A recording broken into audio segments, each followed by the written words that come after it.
검찰에서 문재인 전 대통령 가족비리 의혹을 수사하고 있죠. 수사하고 있는 것으로 알고 있습니다. 예.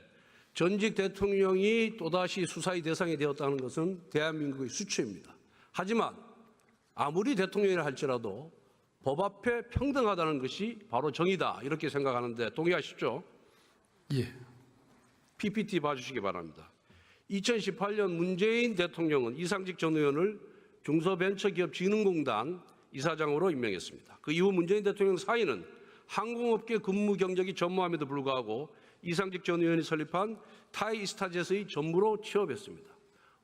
봉급 800만 원, 집세 350만 원을 받았고 자녀는 한 해 수천만 원이 드는 국제학교에 다녔습니다. 그리고 2020년 총선에서 또다시 이상직 이사장은 전북정지을에서 민주당 공천을 받고 당선됩니다. 장관께서는 이러한 과정이 정상적이라고 생각하시나요? 제가 구체적으로 더 말씀드리기는 어렵지만 그런 점들에 대해서 수사가 진행 중인 것으로 알고 있습니다. 저는 이 사건은 전형적인 정경유착이자 매간매직이라고 봅니다. 문재인 대통령이 지난 9월 8일 민주당 지도부를 만났습니다. 이재명 대표가 검찰 수사는 정치보복이라고 하자 문 대통령은 준비 안 된 대통령이 집권이 혼란하다. 민주당이 재주권을 준비해야 된다라고 초조한 마음을 감추지 못했습니다. 그런데 과거 문재인 대통령은 다른 전임 대통령들에게는 대통령으로 예우할 것이 아니라 그냥 피의자로 다뤄라. 즉각적인 강제 수사를 촉구한다라고 말했습니다. 이처럼 문재인 대통령은 상황에 따라 자신의 말을 180도 뒤집은 것입니다.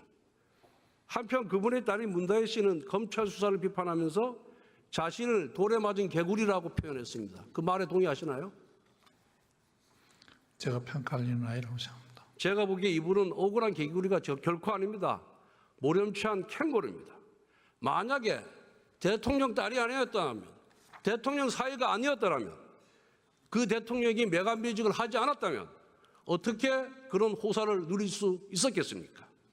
그러므로 저는 이 사건은 문재인 정부의 캥거루 게이트다 이렇게 보고 있습니다.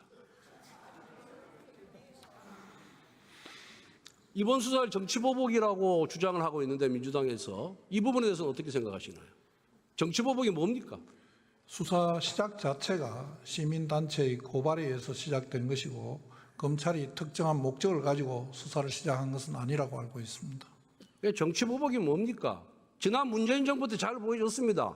불법적, 탈법적으로 증거를 수집하여 무차별적으로 의혹을 뒤집어 씌우고 그 의혹을 증폭시키고 자의적으로 해석해서 억울하게 기소와 수사를 하는 것이 바로 정치보복입니다. PPT 한번 보십시오. 정치보복의 전형적 사례가 바로 문재인 정부의 적폐청산위원회입니다. 문재인 대통령은 취임하자마자 적폐청산을 국정과제 1호로 선정했는데 잘 기억하고 계시죠? 장관님. 예, 언론을 통해서 봤습니다. 정부 부처마다 적폐청산위원회를 설치했습니다. 좌파 인사들이 위원 감투를 쓰고 부처의 서버까지 뒤져서 불법적으로 뒤져서 비리 의혹을 외부에 흘리면은 좌파 언론이 무차별적으로 의혹을 확대 재생산해서 낙인을 찍어댔습니다. 이렇게 인민재판을 통해서 심리적으로 굴복시켜 놓고 검찰의 고발을 남발했습니다. 수많은 공무원을 조사하고 구속했습니다. 대한민국을 위해 헌신했던 공무원들이 사실상 인민위원회의 인민재판에 희생당한 것입니다.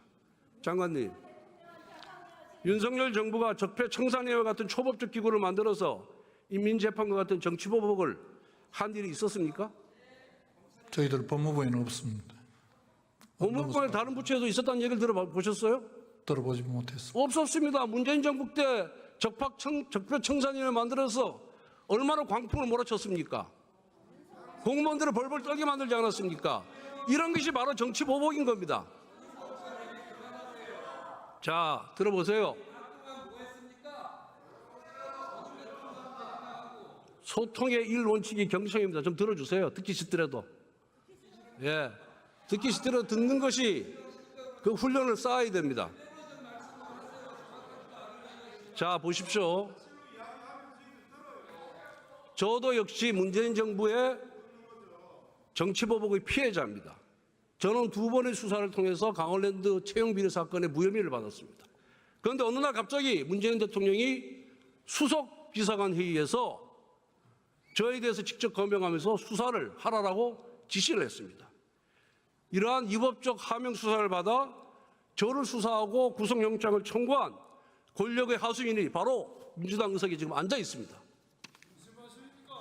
이처럼 정치보복의 가해자였던 민주당이, 그리고 정치보복의 홍위병들이 출세하는 민주당이 오늘날 대한민국 검찰의 적법한 수사를 정치보복이라고 매도하고 심지어 검사 탄핵까지 자행을 하고 있습니다.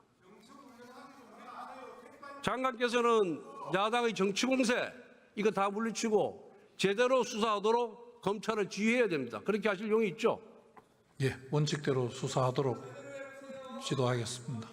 대통령이든 아무리 지위가 낮든 돈이 있든 없든 간에 모든 사람은 법 앞에 평등합니다. 수사도 평등하게 공정하게 해야 됩니다. 그럴 용의가 있죠? 예, 그렇게 하겠습니다. 민주당이 다수 의석이라고 해서 초고대 권력을 가진 의회의 대통령이라고 하더라도 거기에 굴복하면은 절대 안 됩니다. 그럴 각오가 돼 있습니까? 예, 알겠습니다. 앞으로 이러한 불법 행위에 대해서 어떻게 수사할 것인지 그 심정을 한번 좀 얘기해 주시기 바랍니다.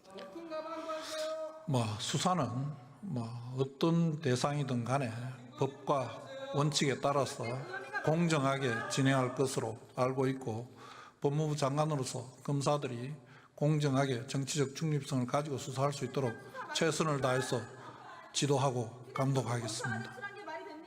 예, 들어가십시오.